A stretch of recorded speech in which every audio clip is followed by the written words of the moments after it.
she's repainted the inside, parts of the outside, redone the hardwood floors. Did not flood during Harvey.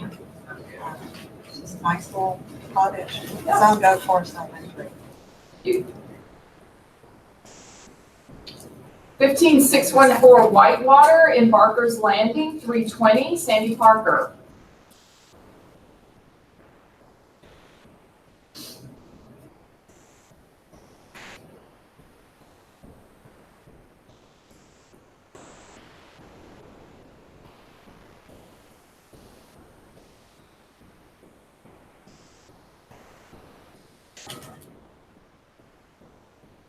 $5608 St. Paul and Newcastle Townhomes, 369, Jude Overman.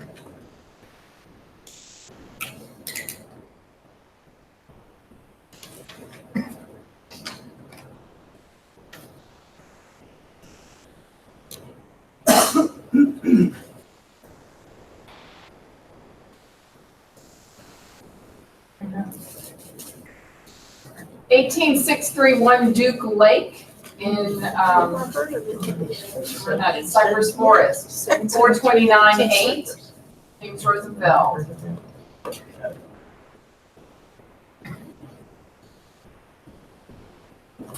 Happy birthday to you. Honey, I said, see her.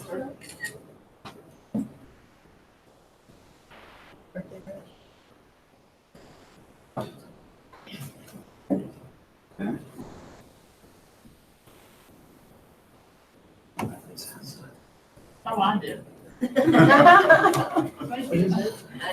It's Richard's birthday, but you got a present. I got bread.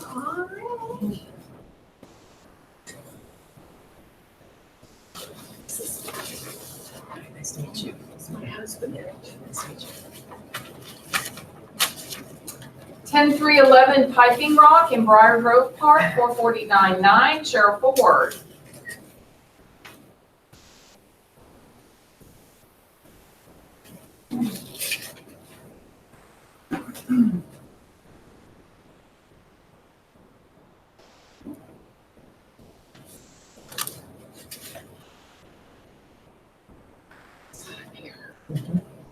$4526 Eli in Rice Military, 459.9, Marty Warren. Eli's coming. That's, oh, look how pretty that backyard is. Rice Military with the backyard. Yeah, very Benson.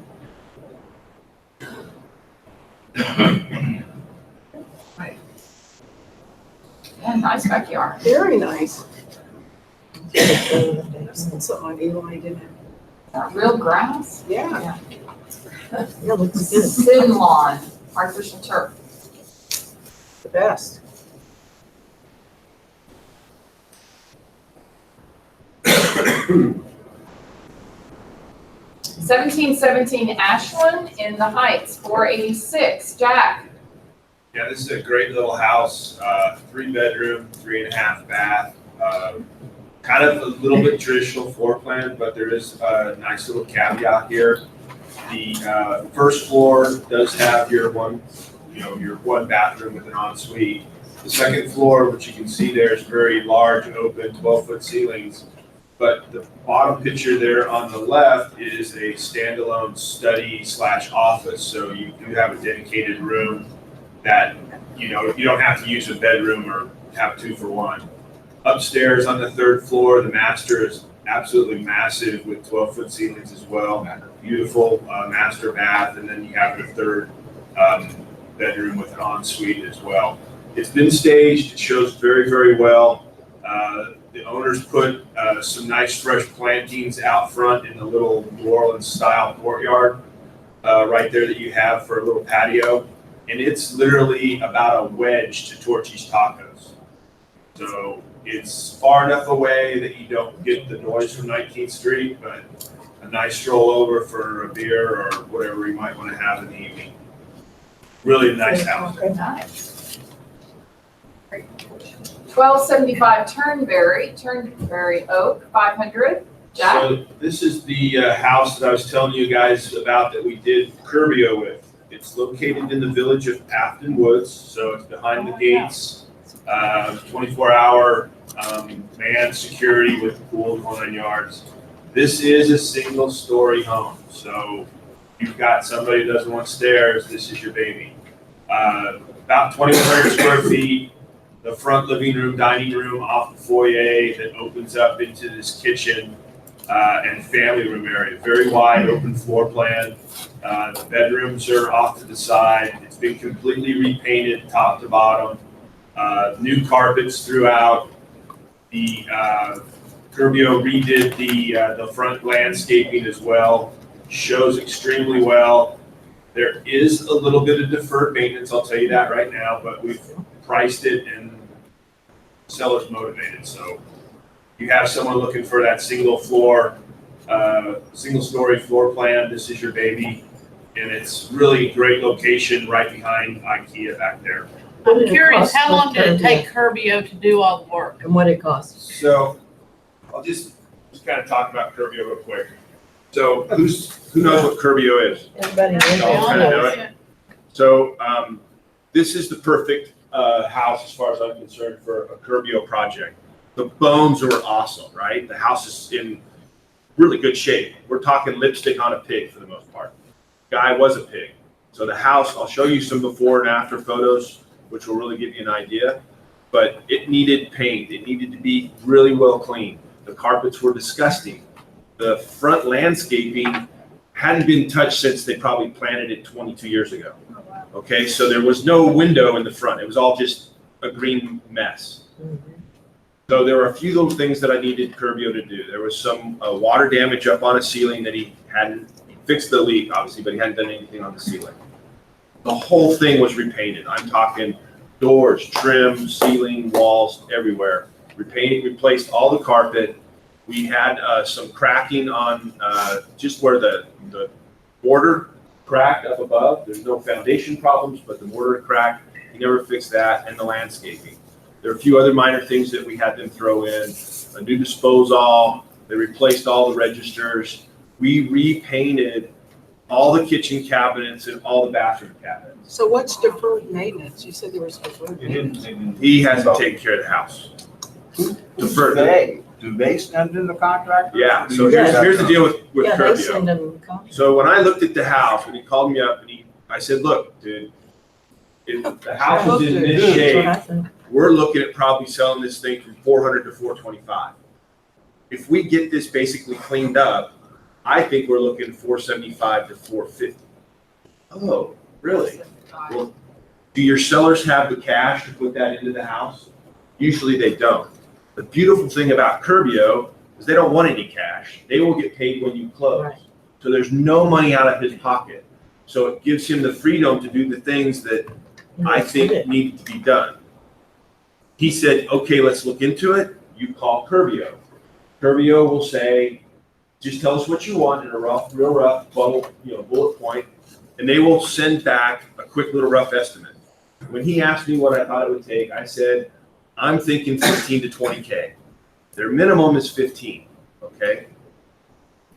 Well, their rough estimate came back at 18,000 for all that work. He New goes, carpet, pardon me? new carpet? Yeah. Paint? Everything I just told you about. So he says, all right, let's go ahead and look at it in detail. Curbio, at Curbio's price, sends out a photographer with, is it Matterhorn? Yes. Matterport? Yeah, there you go, Matterport. I like Matterhorn personally, but yeah, Matterport. So the guy's there for about 45 minutes to an hour, and he does the Matterport 360 around the whole house in every room, and he sends that to Curbio. Curbio uses that to get back, and then they take their rough estimate, and then from that photos, they give you the detailed estimate. Well, their detailed estimate came back at $18,003. Where the $3 came from, I have no flipping clue, but my guy said, wonderful, let's go. At that point, they signed the paperwork. I had to get my guy moved out of the house, so that was probably the delay, because I had to find him a lease and get him moved in and get him out so they can come in. They send their project manager. So there's a project manager that is a Curbio employee. He meets with me and the seller at the house. We go through the house. He sees everything. We review everything. We review the contract. We talk about the scope. This is when they threw in the registers, and we had them throw in the disposal at that point in time. So we got a little more. Then he takes over. Once I got my guy out of the house, he started the very next day. And trust me, I don't have to now deal with all of the subs. Yeah. He's doing it.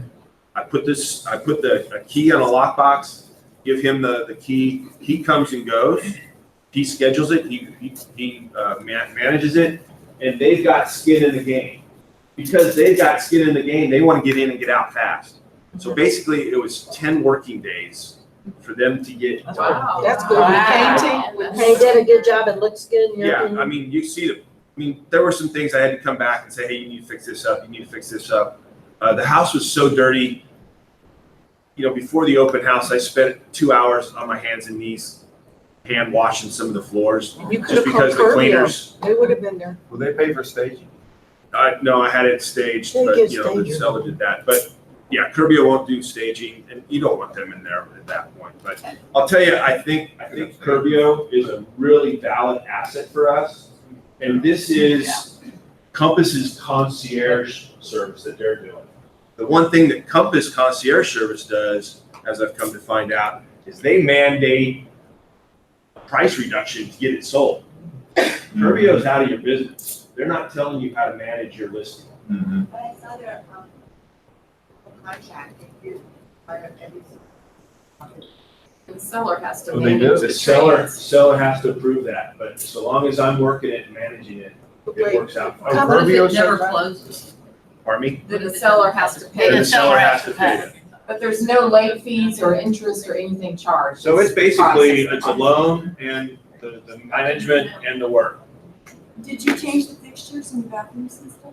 No, we left those alone because I'm going to assume there's enough stuff here that hasn't been, I mean, if you want to do that, yes, you can, and that's going to be in your estimate and everything. At this point, I think it was good to stop because whoever's going to buy this is probably going to come in and they're probably going to want to change the floor, the hardwood floors maybe, right? Or redo them. And those are the type of things that I want to leave for the buyer. And so But Jack, what did you say about the discount? I don't know, but what are you talking about that Compass requires that They lower the price. lower the price from where, That's and what? what Vicky was saying, yeah, but Yeah, but we're not going to do that. We're not talking about that. I mean, it So seems they to could me be if you were gonna, before Curbio, you were gonna list it at $450, $425. $425, and are you saying that Compass wants them to lower it from $425? No. No, if Right. they do work. Don't disregard what I was just said, okay? Okay. You will talk offline. Thank you. Wow, it's great, Jack, thank you. Okay, 703 Wendell in the Heights, 535, Eileen. This is a 1920s cottage. I did the aerial view second because that's really the highlight of this property is the location. It's much nicer inside than it is outside. It's cute. It's cute. I think it's cute. That's all the main house. The kitchen's all been redone. Has spacious master bath, couple of bedrooms, and then it's got the quarters he built for his mother-in-law next to it.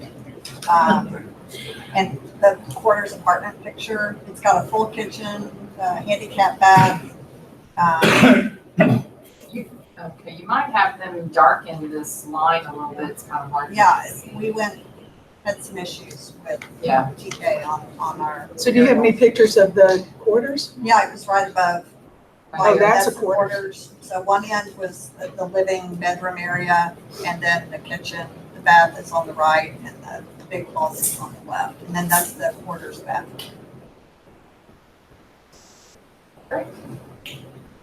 709 Asbury in the Rice Military, 538, Vicky. This is really good place. It fell through because of stucco. We have always stucco at the front, so we had it all repaired. We have a new resurfaced balcony. It's prices really well. We actually dropped the price, $538. It has a 10-by-10 entertaining balcony, huge first floor, bedroom, off to the pool area, or it could be a den, and it shows really well. Very nice. 515 Briar Park in Briar Grove Park, 599.9, Lori Bowen.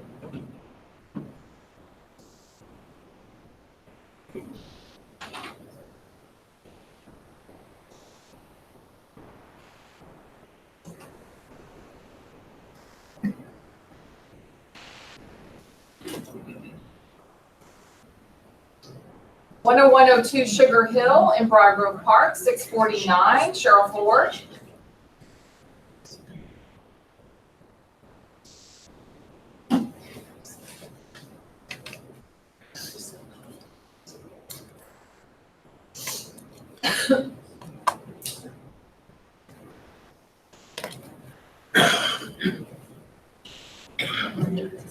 Oh, 5206 Paisley in Meyerland, 695, Terry Kaminsky.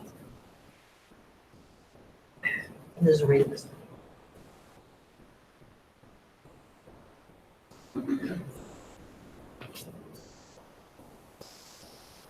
1503 Potomac in West Haven Estates, 729, Suzanne Cade.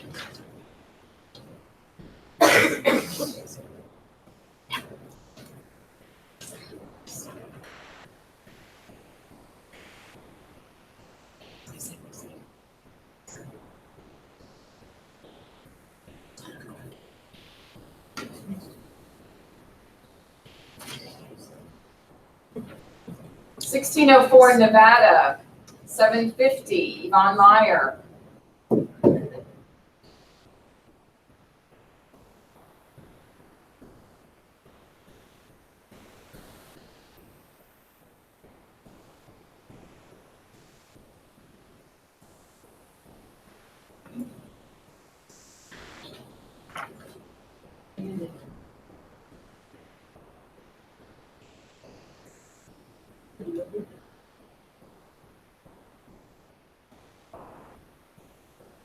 (2536) White Oak in the Heights, 765, Yvonne.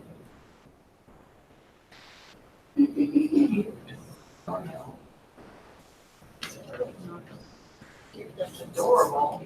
So cute.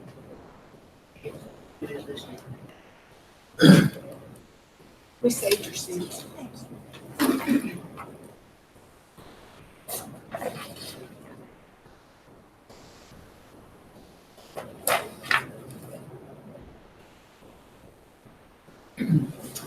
(277) Sugarberry Circle in Hudson's Bend, 799.8, Vicki. Refresher price reduction. It's a value lot, beautiful lot. It's never been flooded. It's been flooded through Harvey, so it's very raised. And they have some recent updates in 2018, and it does really well. It has a suite above the garage that can be accessed from the street. It can be, a mother-in-law suite.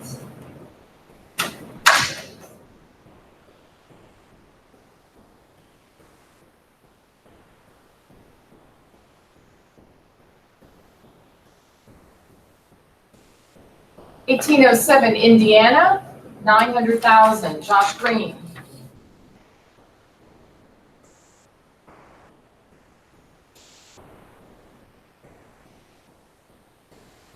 Prime call.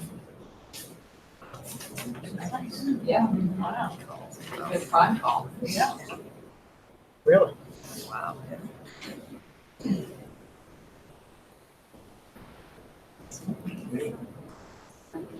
What's the address on that? Peter, what's the address on that? Indiana. Back to you. Good looking.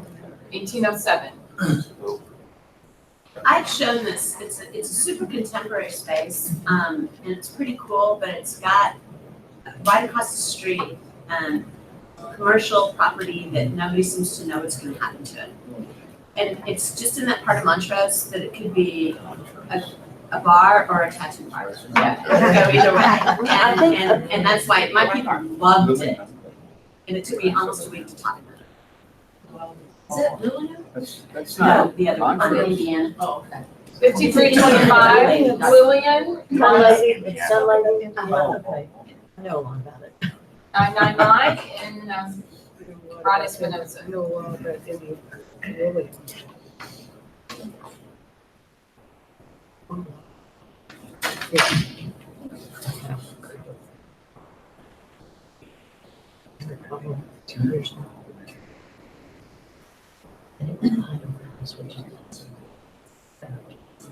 Fifty-three nineteen Lillian, also 999 Ron Espinosa. Next door.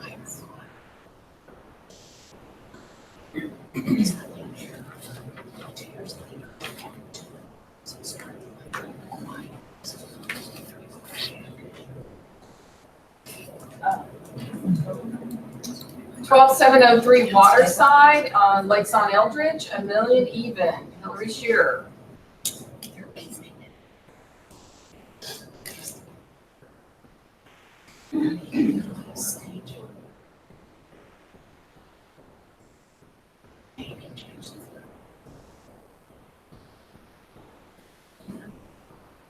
We want to know if that area flooded during Harvey. It did have some areas, not the whole thing, but there were some areas. I don't know if this one did, but yes, there was some flooding.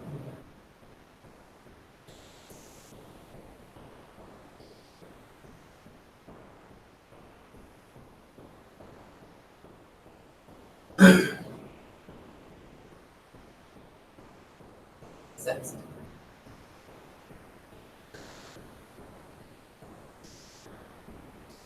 Doesn't say, so this one may not have. 12315 Rip Van Winkle in Frostwood, $1,075,000. Ines. Inga. Oh, she's gonna. Those. Inga. Sorry, Inga. I said Ines. She gets Ina and Igna all the time. She does. She loves Ina. She's so nice.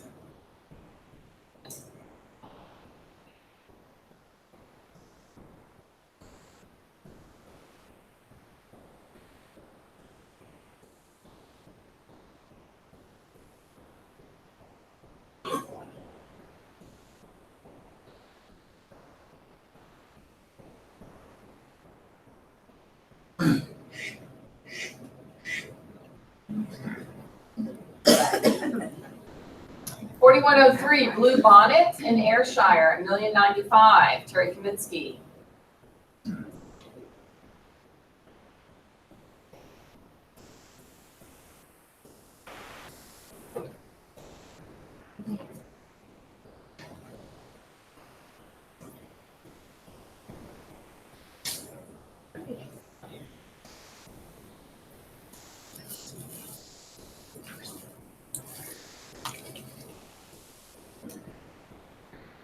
$5612 Buffalo Speedway, $1,150,000. Debbie Crow.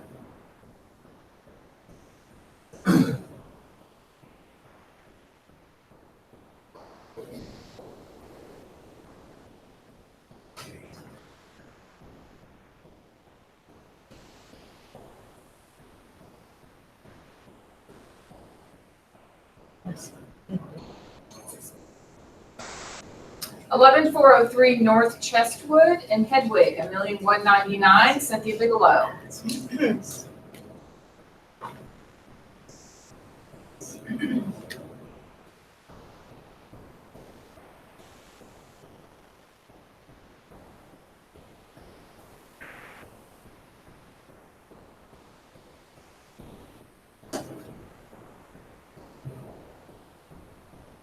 $9422 Kerwood, $1,240,000. Stephen Worrell, Spring Branch area.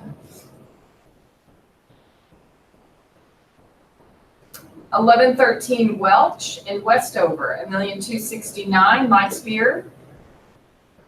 Mike? Okay, this is a new construction over in Montrose. Sorry. That's cool. I was trying to sell it. The agent has already tried to bring it off. Yay. Anyway, a lot of outdoor space. I have kind of a roof terrace, got a backyard room for a pool. I have like 2 masters, one down and one up. Big open space, contemporary. Have it staged. It shows really nice. I have somebody present for the offer. Awesome. 5143 Holly Terrace, $1,525,000. Suzanne Richardson. So read it.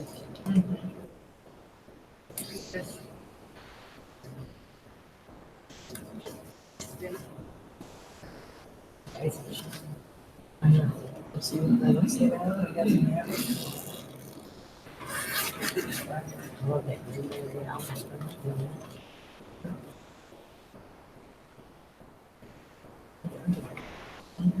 It was those two. 7521 Briar Rose in Charnwood, $1,598,000. Kelly Austin. This is a great floor plan. It was custom built in 2000 by the current seller. Lots of great buildings and study there. First floor master. There's 4 bedrooms upstairs plus a workshop above the garage. All the bedrooms have great storage, and all those secondary bedrooms upstairs have that attic kind of storage space. That's kind of fun for the kids. The backyard has basketball court, basketball court, and there's a 3-car garage where it's like tandem, where you can drive through the back, you see there. So if you have like a boat or RV, that'd be a great spot for us. And how much is that? 1,598.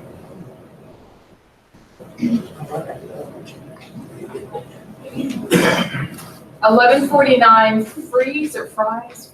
Fries, $1,675,000 in Hamilton. It's, this is a relist with a slight price reduction. We had it under contract, fell out due to financing day before closing. Oh, Yeah, so it shows like new, it is almost like new. We have an inspection report now to back that up.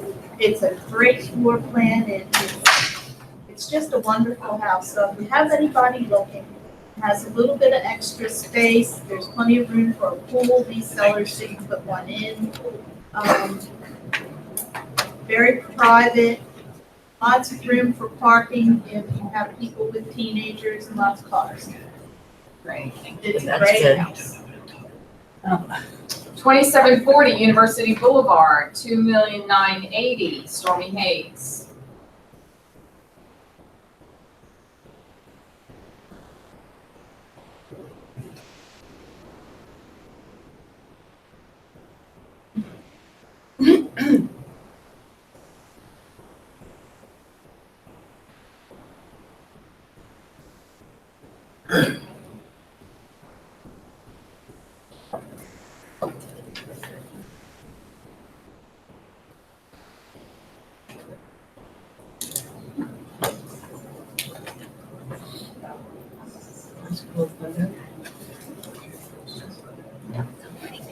That's a good one.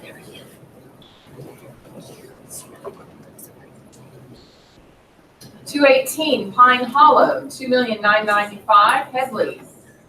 Okay, located just around the corner from here, backing to the bayou. This home is off the charts. It is just absolutely spectacular. Cul-de-sac dead-end street. House has been completely redone, obviously modern, contemporary. Little sitting area underneath the stairs, hold right there. So when you walk into the front, through the front door, that wall of glass folds, and that's your view overlooking an infinity edge pool. There are 2 outdoor fireplaces and 3 indoor fireplaces, if I remember correctly. House did not flood in Harvey. It's in great condition. and staged and ready to sell. Gorgeous. Yeah, but Wow, who it's staged that? The owner actually did. Really? Yeah. Well, it looks great. bad. Wow, It you looks did a good better job. Really than what it does. was on Yeah. before. And they'd probably sell it furnished too. Well, they should. I mean, are they living there or not? They bought this house and gutted it, moved in, lived in it for 4 months, and then one of their parents came to live with them, and it just wasn't suitable, it wasn't conducive, and their other house hadn't sold, so they moved back to their other house. Media room, Oh, wow. that pool is just beautiful. Wow, that's so. And then it dips down, there's stairs on either side of the pool, and you have, like, if you look there, you see the sitting area with the fire pit. Uh-huh. Oh, Headley, that is so fun. Back into the Estonia, behind the Estonia. There's another fire pit.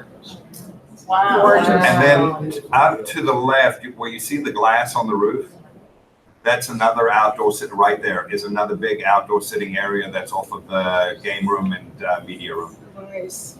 Beautiful. Wow, that was beautiful. And it changes colors. Are you gonna have it open Yes. Oh, look how pretty that is. That's beautiful. Thursday? I turned that into an Airbnb. Yeah. Oh, yeah. We don't get commission on that, so shh. Why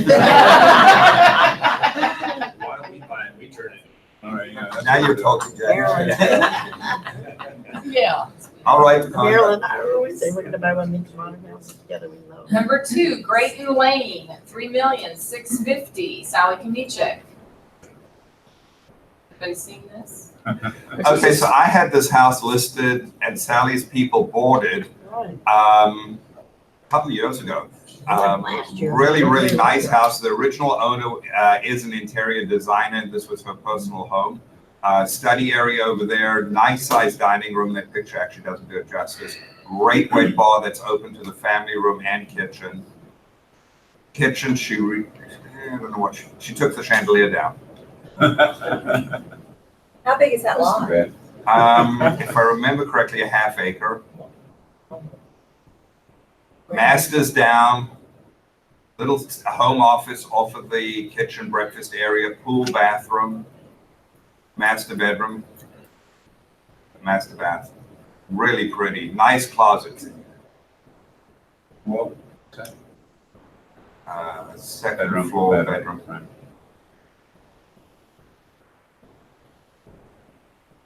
Second floor game room, classics. bar area off of the game room.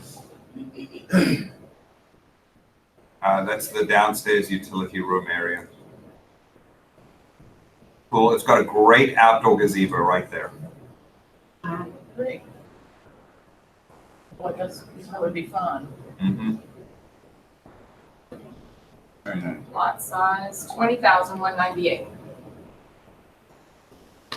2535 Inwood, 8,000,002, Jay.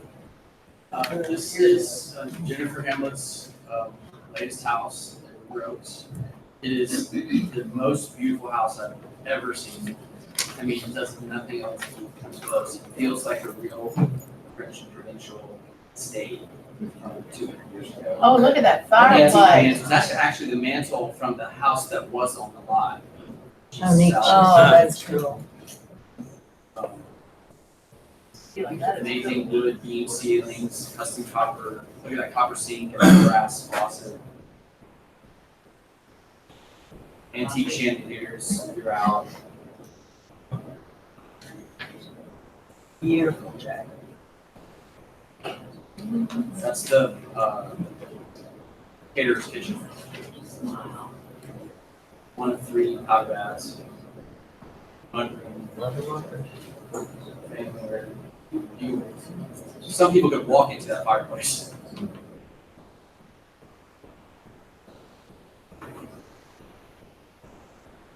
Jay, did High Fashion do it yet? Yes, that is high fashion furniture. Now, what room is that with all the glass walls? Probably the orangery. It's like a little greenhouse, sunroom, lounge off the living room. Do Wow. those fold out? What's that? Those doors? No. They're just. Those are just French doors that open in the middle. Fabulous. That is so fun. That's the bar there. Beautiful. That bar. I love that food. Brass. Fabulous job. No, never lived in. No, it's in Kentucky. Pretty. Oh, her fiance said she lives with that. In her mirrors. Oh my God. Oh my God, they're so pretty. I like these close kind of artsy. It's about The light 80,000 fixtures. square feet Oh, on a that's gorgeous. 23,000 square foot lot. How big? Oh, now Ah. wait, what is that pool? What is that tub? That tub is, Stainless nickel. It's nickel? Nickel. Look at the, Yeah, the nickel over reflection of copper. the floor. Nickel over copper. Yeah. That is Oh, so fun. Yo, this house, I swear you've never seen anything like it. Wow. That's her dressing room and closet. That's the rest of her closet. Wow. This closet. That's so handsome. yeah. Little study. Laundry, that's the entrance to the laundry room. The entrance. Foyer. Oh, yeah. Foyer to the laundry room. The laundry room foyer.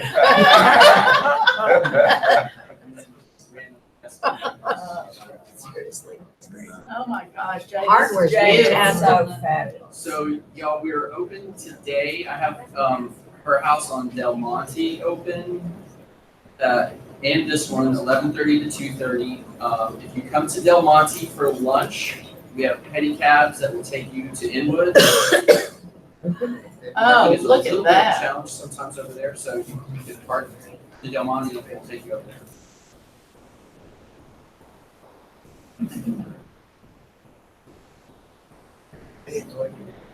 Yes, that's the, yeah. I hate to follow that, but we do have one That would be- that's from our beautiful. Cypress agent in Oak Forest, 287-4. Back to reality. I know. Sorry, Brandon. This is a great home in Oak Forest. And Robin, mine in Cosmopolitan. 200 postcards. Okay.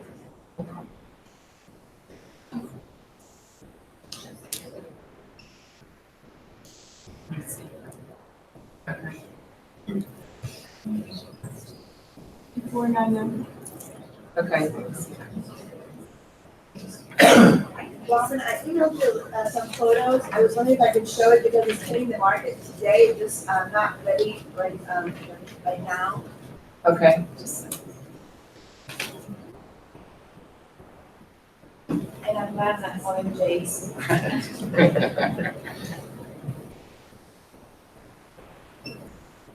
Here's your Cosmopolitan, Unit 1802. So this was completely redone in 2018. And it's a doctor builder. And so he went in and completely gutted everything out. And new floors, new cabinets, new bathrooms, everything. And it's beautiful. The views are amazing. It's all south and north and towards Post Oak. It's right on the curve of Post Oak, so you look right down at Neiman Marcus, so you feel like the penthouse is right on the street. It's just amazing. So you're looking south. You're looking, yeah, you're looking south and you're looking towards downtown. The new building that's going in next door won't even obstruct it at all. And owned by a dentist. Yes. It is? Yes. I think I sold it to you.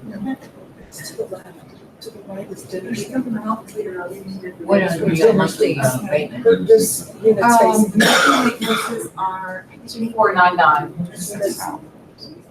Dinner stinks to What'd you the. say, no, 2499? No, that's not the not price. monthly Okay. maintenance. God, my- It's on the listing. It's not bad. It really isn't bad. Right on there, we're right in front of it, 6 feet away. It was historic.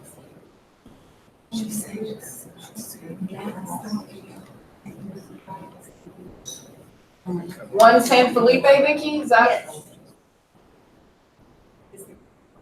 And the reason I want to share this is because, sorry, Ken, it's, you can do owner financing. So, in case you have somebody that's got a business, and need some, Okay, tell us about it. So this is actually a major collector's home. He actually, added, he did extensive remodeling, open kitchen, dining, living areas, over $400,000. He spent, he has beautiful backyard overlooking a lot of the, rooms. It's really high soaring ceilings. All the rooms have beautiful views. Face the front. There's always courtyards blocking South 50. Really spacious master bedroom completely redone when we moved in. Again, redone last year. It has master on the first floor, an additional bedroom on the first floor with a full bath. It has 2 other kind chandeliers from Sotheby's auction comes with it. Cool. Game room upstairs, 3 additional bedrooms upstairs, and a study upstairs. So it's priced 2.25, and it has one of the garages that we added. What do you call it? Orangery. Orangery. It's kind of like that, but I call it a studio. They call it a studio. For $8 million, it's a robbery. And so it asked for, yeah, so he wanted to enjoy his cars from his living areas. Look at And so, it comes in, it has 2 porta cochets, a lot of car spaces, beautiful grass area, pool, waterfall. And, That's a great cabana time, right off the pool. That's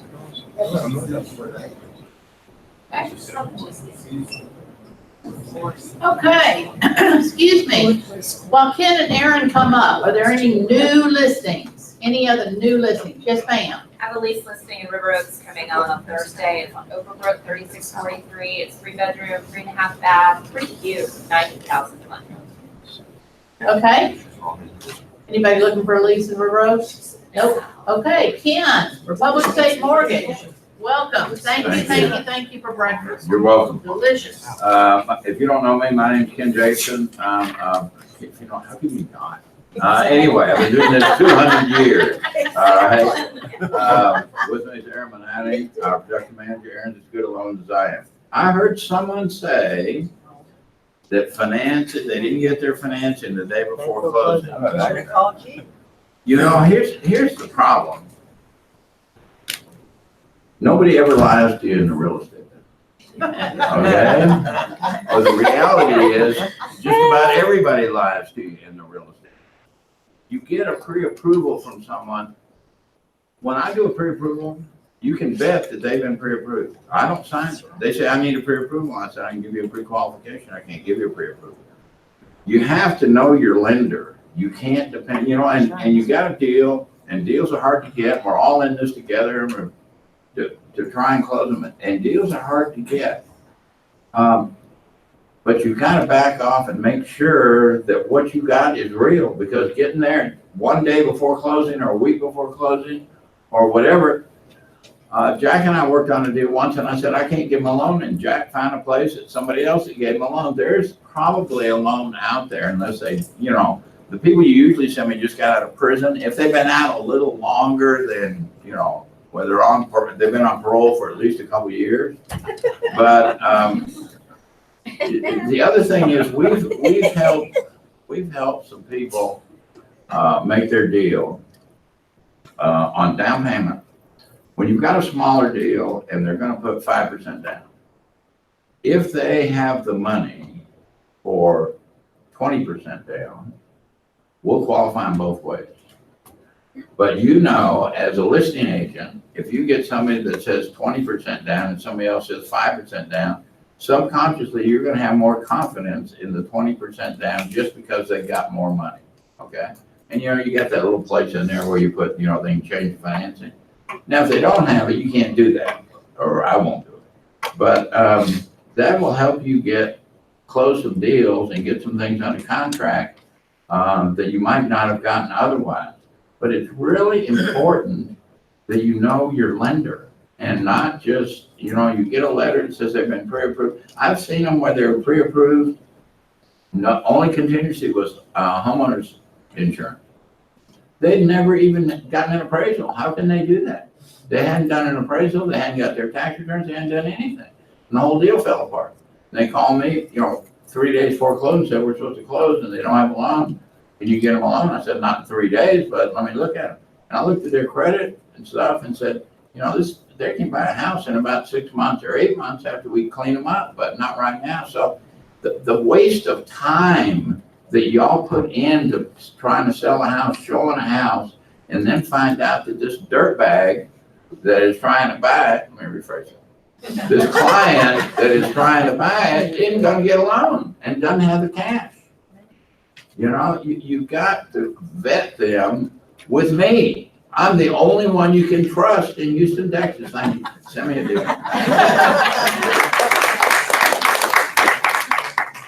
Okay. We have some new agents we want to introduce. Where's Travis Manning? Travis, you drove up. Thank you for coming. Travis Manning is new in our Bay Area office. He's joining Jerry and Allie, and they're gonna have a family business down there. And everybody's in. Where's Renee? Renee Suggs, there you are. Thank you for driving in. Renee is new in our Cypress office. She was been on the Michelle Harmon team in Remax for many years and is now gone off on her own. Blake Laster, wave your hand. He joined the Brian Hall office. He's an experienced agent with Heritage Texas and came over. Blake was also named by HAR as one of the top 20 under 40 rising stars. Welcome to all three of y'all. Glad you're here. Okay, so what do we want to do first? Yeah, you want to talk about this first? Okay, this is, you know what, I'll read it to you, don't worry. It's on the last page of the listing agreement. Under F, broker advises seller to consult an attorney before using any type of surveillance device in the property to record or otherwise monitor prospective buyers without their knowledge or consent. Seller should be aware that a prospective buyer might photograph or otherwise record the property without seller's knowledge or consent. What that means is Texas is a one-party, what the attorneys call a one-party state. You can record a conversation or anything, a conversation, if just one party is aware that it's being recorded. For instance, New York is a two-party state. You both sides have to know they're being recorded before you can record their conversation. Texas is a one-party state. The key is that you have to be a party to that conversation in order to record it. You can't, I can call you on the phone. The seller can't record me and a buyer The if the seller seller's not there. cannot record you and a buyer because the seller's not anywhere near. I didn't know that. Yes. Because we have buyers all the time. Whoever the party is that knows it's being recorded has to be a party to that conversation. In regards to audio. Yeah, in regards to audio. Now, video, all bets are off. You know, look, we've all got rings on our houses now. We're recording everybody who walks their dog. That is something, but we are not recording their voice. We're recording, they're taking their picture as they walk their dog. So just understand that and be sure you explain that to your seller. A lot of people don't understand that we are a one-party state, but you have to be a party to that conversation to record. So are we supposed to proactively talk to a seller? I would point this out. Is this new? Because I've never seen this one. In 2018, yeah. agreement was revised. Okay. So when we're, like, after we get the I listing. don't know what the penalty That is. was in A the listing lawsuit. agreement while you're doing the listing. Yes, I would. What's the damages? That's. Right now, we don't know of We any don't. case studies on it. I don't know. So is And I don't know what brought this up. Who knows? It's like a You know? nanny cam. You got It's like a nanny Yeah. cam. Yeah.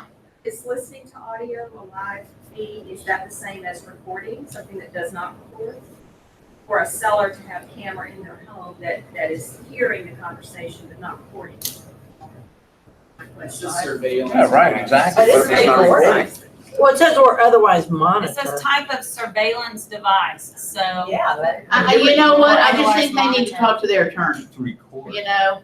or monitor. I I showed a house the other day. I don't they had know. it on the front door. They put it on the front door. That You are being you were recorded. being recorded. Yeah, Well, yeah, Joe.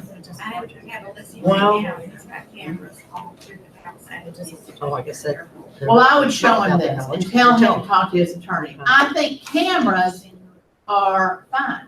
It's just You the know, audio. It's just the audio. You can't record a conversation. Hey, if you have. Without their Alexa, there's consent. Without their So since consent. they put a note on the door, they covered themselves, it sounds like, because they told I you. don't know. They're telling you. I was a minor. No?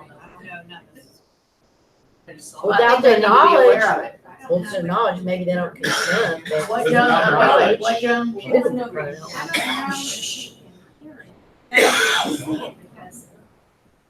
Video recording is fine. Video recording is fine.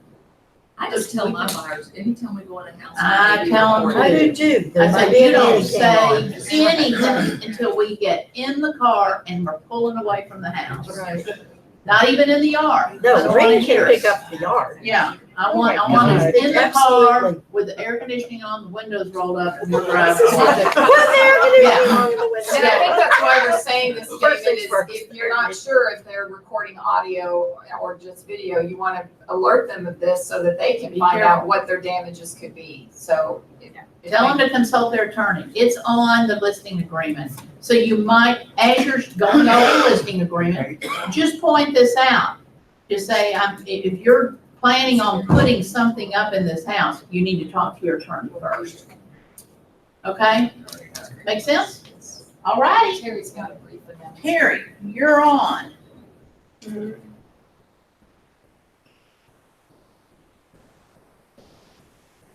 Morning, everybody. Okay, everybody knows twice a year I come begging for your donations. So it's that time of year.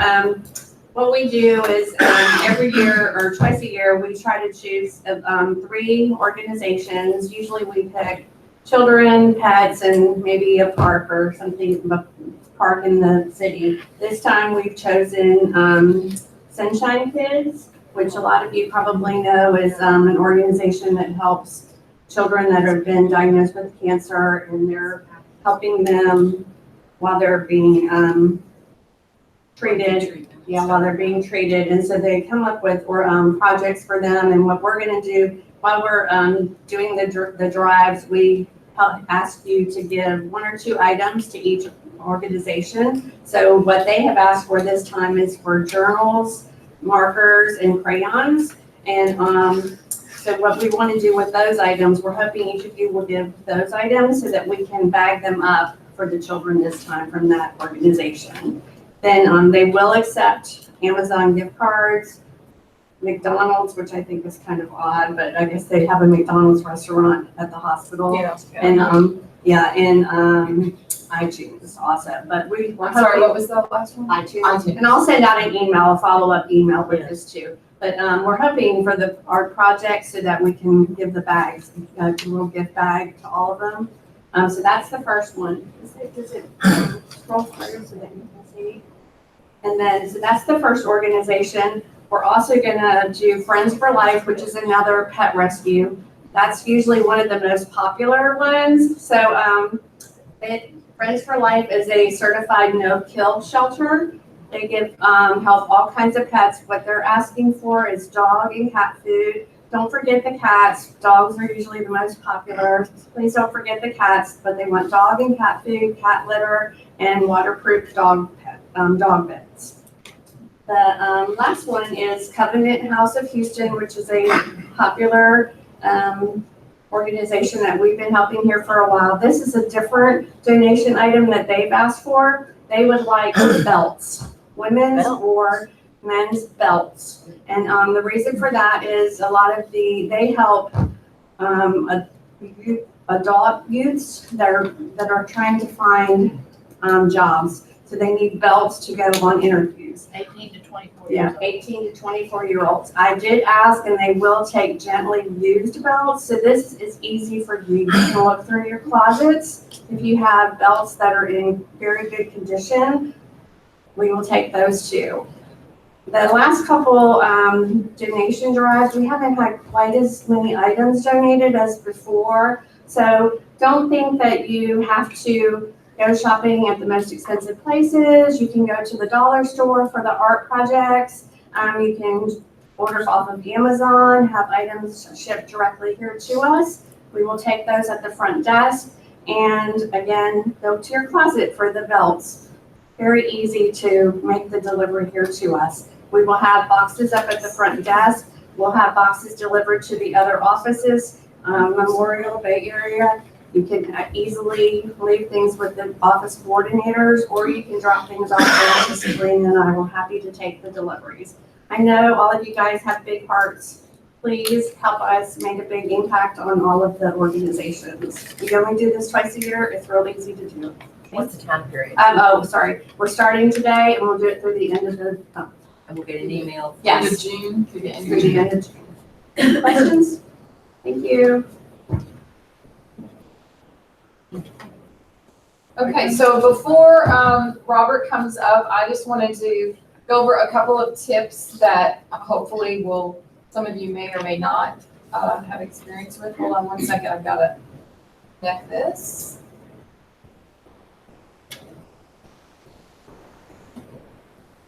Okay, so on appointment manager, it came up one time that it would be useful if you were able to print your showing reports for all of your listings at once on one page. So we actually worked with Betty Wu at HAR to make this happen. So I don't know if you're aware that you can do that. So I'm just using an example. If you're in appointment manager and you pull up your listings, if you go here to showing reports and click where it says showing feedback, now all you have to do is put in a date range of how far back you want to look at your showings. So for instance, if I put May 1st, and then you click Run Report, now it's going to show, it hyperlinks not only the agent's name, so now you can see where they've come from, but it will also hyperlink their email, so you can email straight from your report your feedback request if you haven't received it or any information that you want. And the change is that used to, I was told anyway, you would have to print this for each listing, where now it's all together and will just come as one large report with all your listings together on one page.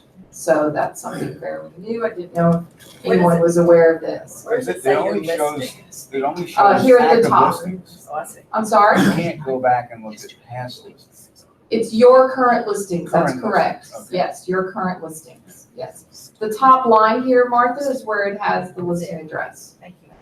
Was anyone aware that this was available? That you could do the whole. Okay, good.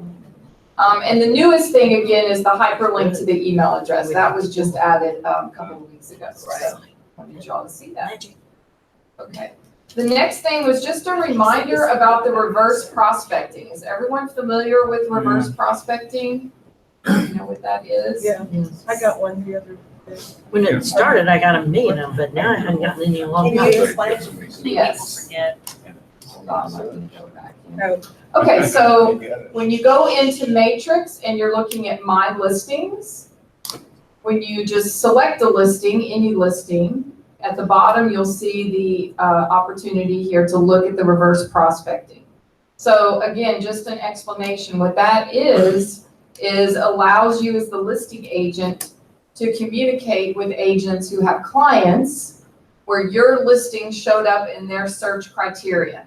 So you will never receive the client's name or phone number, contact information. Obviously that belongs to the other agent, but you'll have the ability here to see who the agent is, what their email address is, their office name. So, you know, that information. And then this reference number is what you'll put in your email communication so that the agent knows which client it is that looked at the property.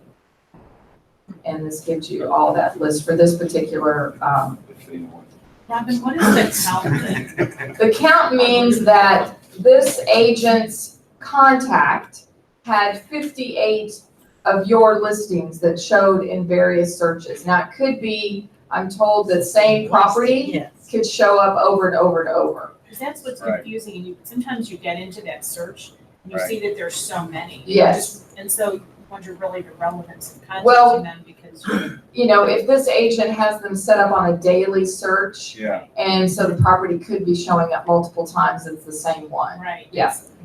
Now, this is, Matrix has it set up where it automatically opts in all of your listings to reverse prospecting. So if you don't want that on a particular listing, then if you go here to, or for a particular contact, I mean, if you go to your contacts and just pull, I'm just gonna use this one as an example. If you go to edit contact, then you can disable this, but this is, the default is always to enable the prospecting.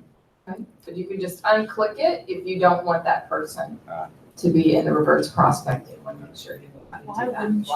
Yeah. I mean, if you have a contact that you know is gonna incubate for 6 to 12 months and you're just sending them things to kind of keep top of mind, you may not necessarily want the agent hounding you with, hey, your person's interested in my listing, you know? Because the agent may be sending you emails quite frequently if it's showing up on multiple searches. Any questions about that? So Robert, one Yes. question. If I receive an email from an agent because, and she sends, and he or she sends a reference number, how do I know what address? Actually, there's just a link.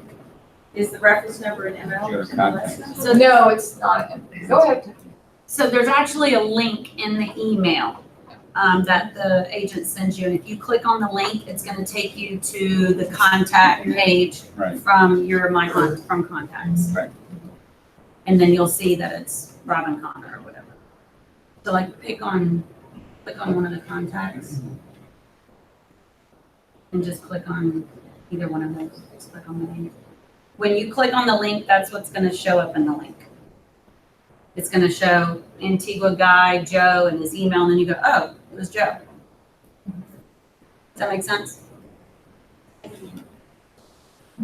All right, and then the last thing, we wanted to make sure that when you're doing your cross prospecting and just, you know, proactiveness with your listings and your sellers, that you knew when you're here just on the regular HAR website and you search for a particular agent, maybe someone that you've seen on our daily showing report that's shown one of our listings, and you just want to get more information, maybe find out, you know, is this someone you should really be following up with? You can go to that agent's profile that's not a Martha Turner agent, and here you'll be able to see their recent showings. So here has shown 141 listings recently. If you click here, view all my that's the wrong one, sorry. Go back. Sold. So if you click here on the showings, it'll bring up the map and show you her 141 showings in the last 6 months. So you'll see the areas that it is. Now this sorts primarily by price, highest to lowest, or you can sort by neighborhood. Doesn't really give you much other sorting options, but you can see where this agent has been showing properties that are not even our listing. So it gives you an opportunity to be a little bit more proactive if you're wanting to look for some cross-selling opportunities. Is there a way to tighten it from 6 months to a shorter period? It defaults to 6 months, but it will show the most recent at the beginning. But how did you start that? So when you're on just the regular HAR website here, and you can come and search for an agent. Oh, So you just can know type, who you want to search. yes, Okay. yes. So you just type in the agent's name. I'm sorry. Yeah. The Go way- ahead. What we've used this kind of with is, if you have a listing and say Cindy Fremo's showed my listing and you're kind of trying to figure out, well, what else might she be showing that's competition? This might give you a little bit of insight. So you go look at Cindy Freemo, she's showing your 800,000 listing. You look by neighborhood and you see the other 800,000 properties, well, that might be your competition. So it's just another way to get a little intel. And when you click here on their profile is how you get to that information. It'll show you right here showings. Okay, those were my tips. Robert, you're on. Yay. Robert, introduce yourself for the new. Okay, well, you get your PowerPoint going. Nervous. You're nervous? Don't be nervous. Always. Wow. Y'all are scary. Okay, hold on. Well, that's true. Exactly. You want the clicker?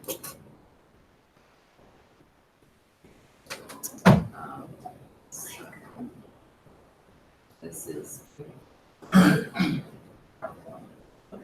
Hold on a second.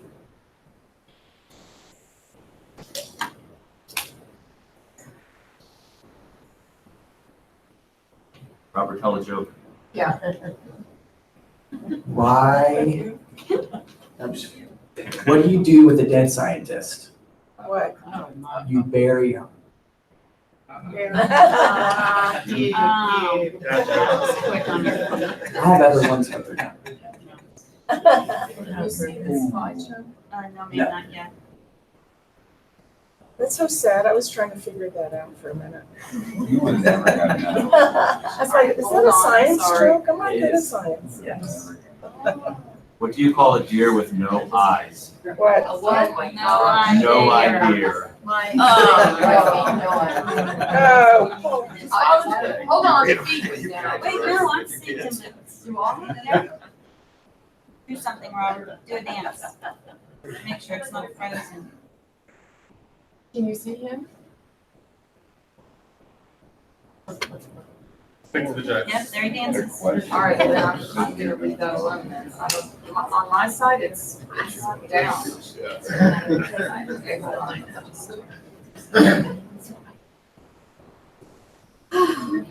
Sorry, just a second. It is so So black. can I ask you a question? What about now? I was looking at an old Okay, sale. they have Vicky was the buyer's agent. And the listing agent put his name in there as a buyer's agent. How they do that? Because when you put in the buyer's agent, it's a manual input, so they just did it because they wanted to. So they can get both sides. Yeah. You can actually get it changed with HAR if you send them the closing docs saying that you were actually representing Really? the tenant or the buyer, and then they will change it for you. It's unbelievable. We're about to list this house that we sold Yeah. And it shows. 5 years ago. I was all like, the time. Figured it out. He's got both sides. Okay, so for those of you who don't know me, my name is Robert Atmar. I'm our lead listings coordinator in the MLS department. I have a counterpart, Dinesh Dama, and we, of course, are your best friends. Yeah. So you Yeah. want to get to know us because we're the ones who do everything for you guys, of course. So I know everything there is to know about HER and MLS, as most of you know, because you'll always call me and ask questions. So these are just a few things that are new, that is new in Matrix that just happened a couple weeks ago, as well as some old rules that we still kind of have troubles with, and I just want to make sure you guys don't get fined or get violations. So. To give our attention. All right, so here's just a couple things that are new within the MLS input sheets that you will see if you're using the new ones. I believe you guys still have the old ones, right? No, the new ones are on all the templates. Oh, awesome, the new ones are there, so yeah, use those. So, It will say 2.0, by the way, on the bottom of the input sheet if you have the right one. yeah, there's only one really big change, but there's a couple minor changes throughout the input sheets as well. So for a single family, townhouse, rental, condo, high rise, a couple of the changes are under interior description. One of those is wired for sound. One of those is to have a foyer or an entryway. Just a couple of extra options for you to choose. Same thing goes with flooring. You can now add bamboo, vinyl plank, or engineered hardwood. Like I said, just a couple minor changes, but just more options for you guys to choose under those descriptions. The biggest change, though, is our rooms description. This is really, really major because they completely overhauled this and it's different now. So under rooms, the only thing that's required with dimensions is bedroom dimensions. We do not require any other dimensions for any other room. I don't know why you wouldn't do that, but just to let you know, bedroom dimensions are required. If you do list a room, even with no dimensions, floor locations for all rooms is required. Thank you. So you have to put, if it's on the first, second, third, fourth, fifth floor, whatever options are there, you have to put the floor location of the room. Bath, study, garage apartment, whatever. Since the Martha Turner agents already do that because they're good, can you possibly go around to all the other firms and tell them that they have to do that? If you can. Obviously. It would be worth it. It would be worth it. We'll talk about that. Okay, so one big thing that we see a lot is that the actual bedroom count has to match. What this means that if you put a minimum count in the bedroom box, there has to be that many bedrooms listed. So if you put that there's a minimum of 4 bedrooms, there has to be 4 bedrooms listed in your listing, otherwise you cannot go active. And actually the same thing vice versa. So if you say there's only 3 bedrooms, but you list 4, it will not let it go live because you have to update that minimum bedroom count to match the bedrooms listed. Now, what counts as a bedroom? Obviously labeled bedroom, as we all know, but guest suite is considered in the bedroom count. So if you do a minimum of 3 bedrooms, but you list 3 and then have a guest suite, you technically have a minimum of 4 bedrooms. That's what HER considers a bedroom. Garage apartment, quarters guest house, or guest with kitchen, those are not considered bedrooms. Those are considered additional rooms that either are not a part of the main dwelling, have their own separate entrance, etc. So HAR only considers bedrooms and guest suite as bedroom. Yes, ma'am. What constitutes a bedroom? Technically, from what I know, it has to have a window and a closet and a door. Yeah, window, closet, door. It has to have a closet. It has to have a closet. But what about the all the high rises, a lot of them Don't have windows. don't have windows. In those bedrooms. Right. And Well, then it's probably just closet. Closet, door. I mean, like, we have a listing right now, 2 bedrooms, it's listed on our, HCAT is 2 bedrooms, it is a 2-bedroom, but the second bedroom. Has no windows. Has no windows. It doesn't have them across the top? One door. No, Sometimes there's they're nothing. inside rooms. It's Interior inside. room. But they have to have a closet. then. They have a closet. Well, then I think that you just have to have a closet. I thought you had that one way in, or 2 ways in and out. You know, No, window. no. You know what it See, that's is? what I thought too. It's by, because I built, it's by fire code and appraisal. Yes. And so fire code says if it's a single dwelling, a townhouse, a house, or I don't know about high rises. 'Cause Right. That's a whole different fire code. Right. It has to have an egress, egress and egress. Right. Window, doors. Right. And closet. So a lot of people say they'll count, in an appraisal, they'll count like a room with a door and a closet and no window as a bedroom, but it isn't, valued the same way. You can't call it a bedroom for an appraisal. Right. So I kind of come out that way. There you go. What So- about in the high rises where you don't have a closet in the bedroom, it's across the hall? Yeah. So it's intended to be for that bedroom, but it's not. I thought you had to have it in the bedroom. Well, That's a See, that's hall what I thought closet, too. that's not a bedroom. It's not a bedroom. That would be a study. You can put, as long as it's attached, you can go to IKEA Yeah, that's and what buy an armoire, Right. and put it in the attach room, leave it, and then your Attach bedroom. it to the wall. There you go. So I mean, or you can say it's a bedroom and until you get in trouble and then we'll change It's perfect, love that. So when you see listings that say 4 to 5 bedrooms, or 3 to 4 bedrooms, so do you still do the minimum 3, the maximum 4, or do they have to match? No, so we have to have the minimum 3. If it's like a 3-4, 3-5, depending on what you put, obviously, as you guys know, a lot of studies can be transformed into Right. bedrooms.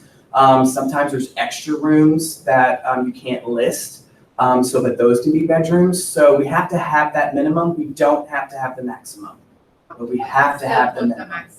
Yeah, the maximum could be whatever it wants to be because you can turn everything into a bedroom if you want to, but the minimum has to be there. So when we're doing the input sheets, then it's saying minimum and maximum Right. on the top. So Right. So, but sometimes people put like 4 bedrooms as a minimum and they only list 3 labeled bedrooms. And then they'll list like a guest with kitchen as their 4th bedroom, when HER doesn't consider that a bedroom. So then we're gonna come back to you and say, hey, this isn't considered a bedroom. What else do you wanna label it as? So you're just worried about the minimum matching with what the The hardware. minimum has to match what is listed, absolutely. What constitutes, or what's the difference between the guest suites and guest quarters? I think a guest suite in my mind, and I've actually talked to AJR about this, is that it has an ensuite bath. It might have a sitting area, but guest quarters or guest with kitchen kind of seems like its own separate unit. A lot of times a guest with kitchen could be, a garage apartment, maybe something, maybe in the pool house, but it's not a part of the main dwelling in HAR's eyes. So, and of course, quarters, guest house, some homes have like maid's quarters or whatever it may be. Those have their own separate entrances and actually don't have an entrance into the main home. So that's why it's considered its own separate room, right? Any questions on any other questions? One more question. So what, and I've seen it in our company, that they include the square footage of like a condo, they include the terrace square footage in with. That is a change, Yeah, which you he's can coming do to now. You can. But I'll explain it in just a second. You actually just reminded me because I didn't put it on my slides. So that's good. I came Now I up have with to talk that, and about I it. didn't put it online, but I saw Right. another agent did it. So, and as you guys know, including the square footage has to be of the main dwelling. You cannot add in a garage apartment, even if it's connected by like a walkway or something like that. It has to be a part of the main unit. So you do not add in a pool house or a garage apartment or anything like that in the main square footage. That's its own separate thing. You could talk about it in your agent remarks, saying the main house is this, but this is an additional 600 square feet for the garage apartment. It's connected by a skywalk, but you can't actually add it into the main square footage. Right. Any questions on that? Con, yes, sir. A lot of high-rise bedrooms don't have windows. We already talked about that. Yeah. We just talked about it. Awesome. Okay, so rooms continue. So room descriptions are back. If y'all remember Tempo, there used to be room descriptions, bathroom descriptions, 1 bedroom down, not master, all bedrooms up, etc. Those are now back. So you can use those. It seems a little redundant to me because obviously you're going to put in that you have a living room and a formal dining room and a formal, study, whatever it may be, because you're listing it. But if you want to actually just put it in as an addition, you can do that as well. The new one though is kitchen. So you can now say what is in the kitchen. So some of this is going to look very familiar from Tempo input sheets. So you're going to have this is your actual input. You're going to have your bedroom boxes, and then you're going to have your room descriptions. There might be some additions to what you've seen back in Tempo days. But then of course, kitchen is new. That is extra. So now you can say what is exactly in the kitchen. Any questions on this? None of this is required. This is only additional. Yes, ma'am. Notice they have bedrooms first now, and then they have the living areas at the end. Is that something that MLS chooses or we choose? No, so this is how it works on our back end. Whenever we put in your rooms, we actually select rooms, right? The options to choose, and there's a drop-down menu. Your room order can be whatever room order you want. You just need to let us know because we can't move up and down once it's input. If you want to switch something up, we have to delete everything and then re-put something in spot number 3, right? And then re-enter it all. They just put the bedrooms first because they think that bedrooms are the most important part of the home and what people want to see the most. But you can put your living areas first and your bedrooms last, and then like your bathrooms last, if you want to list it that way. So like, how the bedrooms are listed, when you're actually seeing it online, and then how it's posted when we completed, we have the left side and the right side. Right. Does it go across like this? It goes across like this. Oh, got it. Okay. Yeah. Don't make us do this, because that means you have to do the other one. It's really difficult. Thanks, Vicki. Okay. So any questions on room descriptions? Yes, ma'am. So from MLS, perspective, what's the family room? It just depends. I don't think there really is a difference. So you can label something as a family room if that's what you want to label it as. If you think it's better that the home has a family room instead of a formal living room. I know a lot of people don't list formal living rooms anymore. So because nobody really needs or wants a formal living room possibly, so you can label it as a den or a family room. Just depends on how you want to label it. It's up to you. So something is basement level, how we. Ooh, Something is what? basement level. Oh. Actually, I don't know. I've got That's not like being used. rooms listed, they're built on bluffs and, Yeah, you there know, actually isn't an option for basement. There's only an option for garage apartment, and levels 1 and up. So if you have a basement level, you might want to list that as an extra room and then just put level 1, but then in your agent remarks, just say that the extra room that's listed is really a man cave in the basement or something. You're gonna have to be a little specific in your remarks more than just listing it, because there's not that many options for room descriptions. Okay, so if you have open concept and everything's into one room, Right. kitchen, living and dining, would you check both of those things? Yes, actually, a lot of times people have checked living dining combo and kitchen dining combo, and then of course, and just all encompassing, and then they only list one or the other. So if they do living dining combo, they'll list like the living room and say it's 25 by 30, which also includes the dining room, but the thing is you check too that it's a combo. Yeah. So it's the overall measurement of the room. You can still split it up if you choose to split it up, but then you can still put that as saying that this is actually an open concept house. Okay, so if you mark both of those, which to me, I would look at and say, okay, they're all open to one another. But you can still, on where the room dimensions are, you can still segregate. You can still segregate, yeah. So if you click something up here, it doesn't mean you have to put it in a specific way in your room dimensions. Okay. You can still segregate and actually chop them all up, but when you put that, it obviously says it's a combo, and then of course in your remarks, you're gonna wanna say open concept, all living spaces on second floor, et cetera, whatever. Yes, sir. What's Martha Turner's stance with regards to using family room, considering families' familial status is protected? There's no definition of what a family Yeah. is. Family's back in, don't ask me why. So what's? Who's to define what a family is? It's back in, it's not against. fair Technically, housing. anybody could be a family. That's right. So familial status is no longer. Right. Doesn't mean. Not as far as. A the family wording can goes. be whatever. You still can't put like his and her closet Right. or like Jack and Jill bathroom, you can't put that We see in that. the remarks. That has to be like Hollywood bath or, master closets, because I also say his and hers. Yet we can You still say use dual. master, like, it makes no sense. Okay. So, Yeah, why did I let you say I that? just, don't even get me started. I don't know, but yeah, family came back in about, probably within the last year. Like, seriously? Okay, here's the last part of our rooms. So when you select your room dimensions and the rooms that you want to input down for your home, just remember that there's a preset room selection. So if you have like a nursery or a craft room or a gym, we can't change the wording of the room to say that it's a gym that's 10 by 10. It can only be extra bedroom or extra room, excuse me. So we can't change that. Multiple entries are allowed though. So you could put 4 extra rooms in your listing if you want. There used to be only one section, right? Only one entry in your old input sheets. Now there's multiple. So you enter this yourself now. So you could say that there's 2 master bedrooms, 1 down, 1 up, 2 master bathrooms, 4 bathrooms, 3 extra rooms. And then in your remarks, you're gonna put one's a gym, one's a craft room, one's a seance Or room. once I mean, a I don't know. foyer So- to the utility room, like we just saw. A foyer to the utility room. Yeah, so Like an foyer extra to the room. utility room, exactly. You technically could put that if you wanted to. I wouldn't, but you could.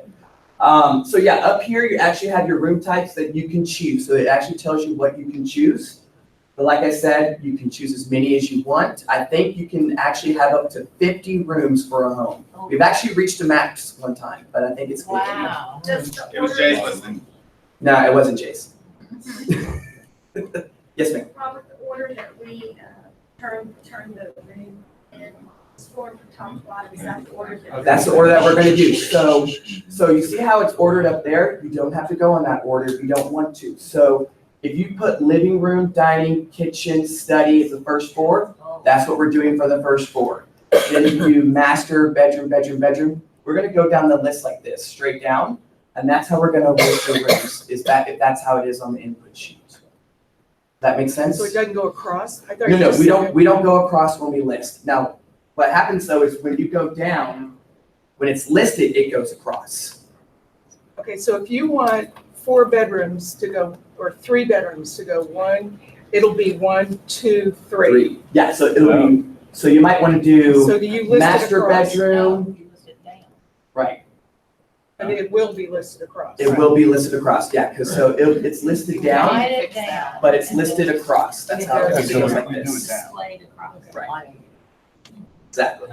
And once again, the bedroom count has to match your minimum bedroom count, just a reiteration of that. Repeat with everything that is listed here, living or just like. No, but here's gonna be your room dimensions like you always put. Every room that you wanna list, I'm just letting you guys know that you can have multiple entries. So if you actually technically have 2 master bedrooms and you wanna list it that it has 2 master bedrooms, you can do that. You know, you don't have to only just put 1 master bedroom. And like I said, if you wanna say that there's an extra room, but it's technically a craft room right now, or a nursery or a study, then you can put that in here as an extra room. So you can put as many extra rooms as you want if there are extras. With the room dimensions, you ever put inches or no? No, it has to be flat numbers. I think we can now put 0.5. So if it's like 17.5 feet, you can put 17.5. Otherwise, we can't put like 17 feet and 4 inches. Right, but you can put the point. But we can put the 0.5. Any questions on that? Okay, I have one more question. So not to belabor this, but if you wanted your bedrooms on hard to be listed as 1, 2, 3 visually, to be listed as 1, 2, 3, then there you would put in There you every would other put one. bedroom, living room, bedroom, dining room, bedroom. Every other one. Every other one. Right, And we'll list it like that. okay. It'll just take some time. I don't care that much, I'm Okay, just good. curious. I don't want to make you work. But if you did want to do that, then yes, that's the way to do it. Absolutely. Any other questions on rooms or the changes? Let's keep going, so. Okay. All right, so one thing that's new for high rises is that now you can enter the balcony square footage. So you can now do the main square footage and then you can say the square footage of the balcony. I forgot to add that in. Thank you, Gail, for reminding me. So you can now, that's now an option. So it has main square footage, balcony square footage, and what that square footage is from, the seller, appraisal district, whatever it may be, and then of course the year that it was built. I mean, technically, you cannot include the balconies or the terraces as inside square. Yeah, no, not as inside, but now you can label them that they're there, right? So you can say, I've seen this one of our is, agents do that. and I was like, yeah, I there's don't know. 2,000 square feet of living space, but then there's 800 square feet of balcony or terrace space. So just some real quick background that came up at MLS, this whole balcony thing. What we were trying to do is make it a mandatory field because of exactly some of the comments I've heard around here about developers including them in their square footage. For a whole host of reasons, it was shot down mainly because of liability and where does that number come from? So yes, now it is an optional field, which Yeah, the not purpose- required. The Not purpose required, is but still it is not an used. option. So Yeah. Yeah. Some of the high-rise already included the balcony. Yeah, that's what we're saying. Yeah. What do you do with the developers? They're not supposed to, it's supposed to be air conditioned space, right? They're not supposed to, Yeah. technically you can That's report them right. if you want to. I mean, if you wanna report them to HER and say that this is not the actual square footage of the home, this includes the balcony, you can do that. And just like people do to you guys, you have to prove it, right? So that's happened to somebody else. If you look on the tax roll, it's broken down in the tax roll. Right, So it's yeah. not taxed as all one square footage. Exactly, yeah. It's two different square. Exactly, and that's how, like, when you do put square footage of the balcony, you can say it's per appraisal district or per seller, per builder. You can. You can. Do the tax records, do they go to MLS to get them? No. No, we get our information from Realist. So what we do is we enter your tax ID number that you put for your listing, and then that information is brought in from Realist. It auto-populates. HCAD's not using MLS information? No, HCAD should not be using MLS information. But they are doing that. They shouldn't. That's their problem. Robert, what about if you have a house that has an interior courtyard or, large volumes of space that like modern houses sometimes have that? How do you suggest handling that? I would Just in your probably, description. so actually on your input sheet here, you actually have an option of putting, if I find it real quick, exterior porch balcony, right? So that's an option that you can actually put down in your room dimensions. Right. And so I would probably put it under there, saying that there's an interior courtyard that's 12 by 12, right? And then of course, really what it comes down to is you being detailed in your agent remarks and your public remarks, stating what that actually means, right? Because they only give you so many options to really elaborate on your home, right, that you're listing. Okay, so another big change is lots. So now under your lots, you can add up to 3 tax ID numbers if you're listing lots as a combined sale. You now do not have to list them separately and then in your agent remarks, put them all together saying that this is being one whole deal, right? So down here, you're gonna see that you can do tax ID number 2, tax ID number 3.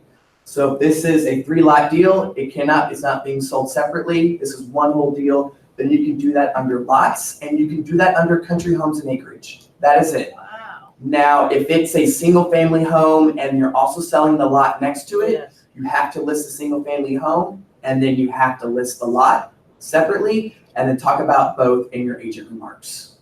This is the only one, and country homes and acreage, where you can add an extra acreage or lot square footage to the deal. Any questions on that? Pretty simple. It's awesome. It makes it easier for us too. That's good. Just choose whichever tax ID number you want to be listed as the main number. Okay, so just some MLS rules and changes that we've come across a lot lately. Single family versus townhome. This seems pretty straightforward, but we've actually had a lot of violations about people listing under one or the other, and it's one or the other. So just remember that if it shares a wall with another home, it is considered a townhome in HARIs, even if it's listed as a single family in HCAD because it has a lot and block. It's actually a townhome when it shares a wall in HARIs, okay? Same thing with townhouse condo versus mid-high rise. If the building is 4 stories or less, you can list it as townhouse condo because it asks what floor it's on, 1 to 4. If it's 5 stories or more, it's supposed to be under mid-high rise. Just so that there's no confusion with that, because under mid-high rise, it actually asks what floor it's on that you can type in, which you'll say it's floor 12, right? You can't do that under townhouse condo, right? At what floor does it become a high rise? At 5, right? Mid-rise. No, from mid to high though. 11. No, it was 9. I thought it was 9. Yeah, actually, under high rise, it says 9 or more is one of the options, so. Yeah, because under mid-high rise, it's 1 to 4, 5 to 9, 9 or more. Okay. Any questions on that?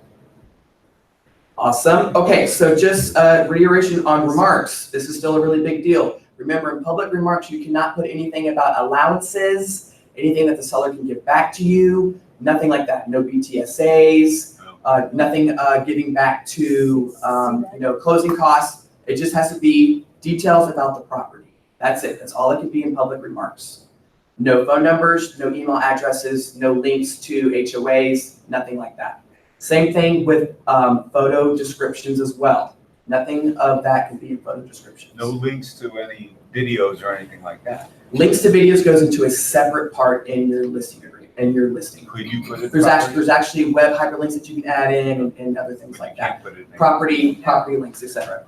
Agent remarks. You can no longer put BTSAs in agent remarks. Just to let you guys know, there's a special section in the input sheet that you put BTSAs now. If you put that there's your 2000 BTSA, you will get a violation. If we don't change it, you will get fined. So just remember that. You can put all allowances and everything that the seller wants to give back to the buyers in agent remarks.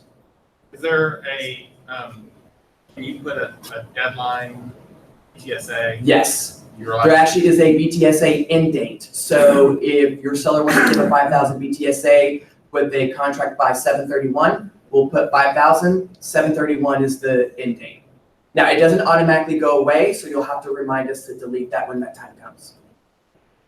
still seeing a lot of agent remarks with title company information, and I thought that was supposed to go away. Yeah, That is supposed to go away. No longer, title information is not allowed. If we notice it, we've actually been changing it to please contact selling agent Right. for title information. It's not something that's triggered by HAR's, system where they catch special words and stuff like that. So you will still see title information. The only time that you get violation for that is if it's manually inputted. So if HAR goes in and sees that you've been told on, they go and they see that you have title information in there, they will then send us a manual violation saying that we need to do it. Yes, This kind of goes back to what we first started talking about, agent remarks, and the sellers get around disclosing them on their surveillance by commenting on it, adding a remark. I think in agent remarks you can, Agent but not public. What was the question? about the surveillance. If they can actually put in that there's a surveillance. Surveillance You can say that there's a surveillance system, Say that. but I don't know if you'd say that you're being watched. I think that's the seller's responsibility to have that notice at their property. I think that's the seller's responsibility to have that notice at their property, not us in the MLS. But there's no violation or any rules that you can't put that like in agent remarks, that there's a surveillance system. But in not the- in public. But not in public. I wouldn't put it in public. Why is that? Well, I mean, I just personally, I mean, there's no like rules or anything like that. It would kind of probably scare a buyer. I think it would hurt your seller. I think it would because too. scare a buyer. I think that's. I would say that the home maybe has a surveillance system, but not like And it will anything not- other than It's that. gonna be on watching you. Watching you. Yeah, like, You don't want to put smile, you're being watched. yeah, Speak louder, I can't hear you. Yeah. right. Yeah. Last but not least, MLS violations. A lot of these come in, sometimes these are just simplistic changes that we do. We automatically do it for you guys. We change, the school district, we change some wording in some of your verbiage. But a lot lately, we've been getting fines for MLS violations for closing dates. Please, please, please, please, please pay attention to those emails from HAR. Not only do they email you saying that you're past your closing date, you're 5 days past your closing date, but then we also forward that email to you as well. So you get 2 emails for the violation of past the closing date. When you're 5 days past your closing date, you have 5 days to fix it. If you don't fix it in 10 days, then you will get a fine. And once you are fined by HAR, they don't care the reason, you have to pay it. Or you take a class, if that's available to you, or you might have your one-time waiver that they give you per year or whatever it may be. So just please, please, please pay attention to the violations, especially when we email it to you too. Yes, ma'am. Public remarks, can you, put builders and You do not. You do not. You can only put that in agent remarks. so you can see, fire back, builders and Reference it. I think you put it in agent remarks. Yeah, I mean, technically, according. Right now, the public is actually, seeing it themselves and actually ask their agent to go to the property, so missing that. Yeah, and I know a lot of y'all want to put those kind of things in public remarks because you want the buyers who are out there as a consumer obviously looking at your listing, and you want them to know that there is an incentive in for them. But technically, under HAR rule, only description on the property is allowed. I know there are some loopholes where we can word it in weird ways in certain situations and you won't get caught. The thing is I'd rather just stay away from getting caught because we don't want you guys getting $100 fine, sometimes even more than that. Piggyback one thing on the violations, since I'm on the fine committee. If you get a violation and you have a valid excuse, you can appeal the fine, but I'm gonna tell you, it's gotta be a valid excuse, not, I didn't get the email when, like you said, 2 copies of it goes out, I was on vacation, it went to junk, nothing like that, but if you have a very valid reason, you can appeal the fine, and it goes to appeal committee. You have 30 days to appeal the fine or pay it under HAR rules. So you can do that. But incentives in the public remarks, technically, no. Agent. Anything financial is supposed to be kept out of public remarks. Anything having to do with anything financial is only supposed to go in agent remarks. But we spend so much time and effort because of people to read that information, and they actually send that particular listing to their agent to view it, or they contact the listing agent.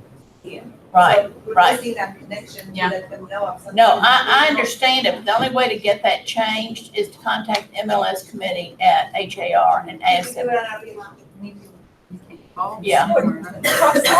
Talk to Paul Silverman, he's on the MLS committee. Okay. I'm gonna put it in the suggestion box.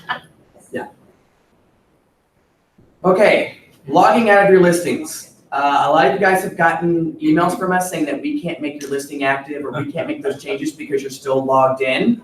And a lot of times you guys are logged in all day long and we can't do anything until you guys log out and you're like, I closed my browser, I completely turned off my computer. To let you know, that does not log you out. It does not log you out. So this is actually the proper way you're supposed to log out of a listing. If you do anything in your listing, update remarks, or not update remarks, excuse me, update photo captions, update photos, add attachments. You need to come to this main page, which you're not gonna have all these options, right? You're gonna come to this main page of your listing and you're gonna hit the cancel button. Please, please, please hit the cancel button. This technically logs you out of your listing. And that gets us in there to be able to do the changes and the work that's needed for your listings, okay? I know there's a lot of confusion. I know a lot of you guys have gotten those emails. You're away from your desk, you're out on appointment, and you can't do anything. And then we can't do anything. So just please, please, please, get to this page, hit cancel. Sales worksheets, please just do them. Do the sales worksheets. We do not know how to set up your contracts for the contracts department to review unless we have your sales worksheets. We also don't know how to set it up in our back-end systems unless we have the sales worksheets. A lot of times we don't know what the builder's contract is even saying. We have no idea where the closing date is. We have no idea if there's an option period.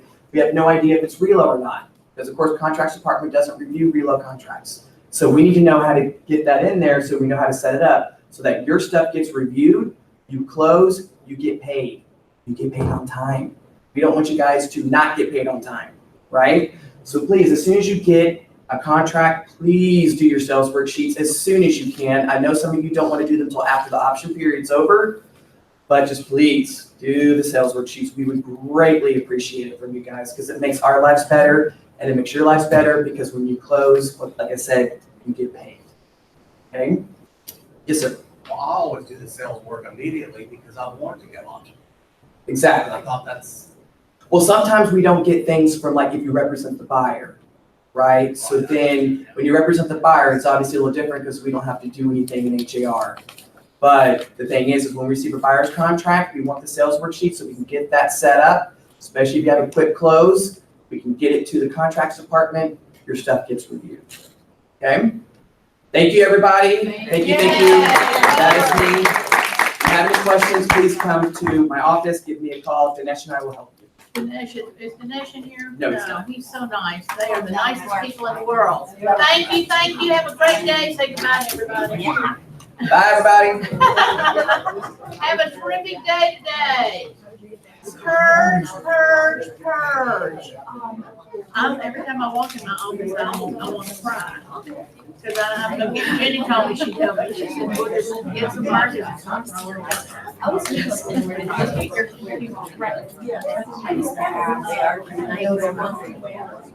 yeah.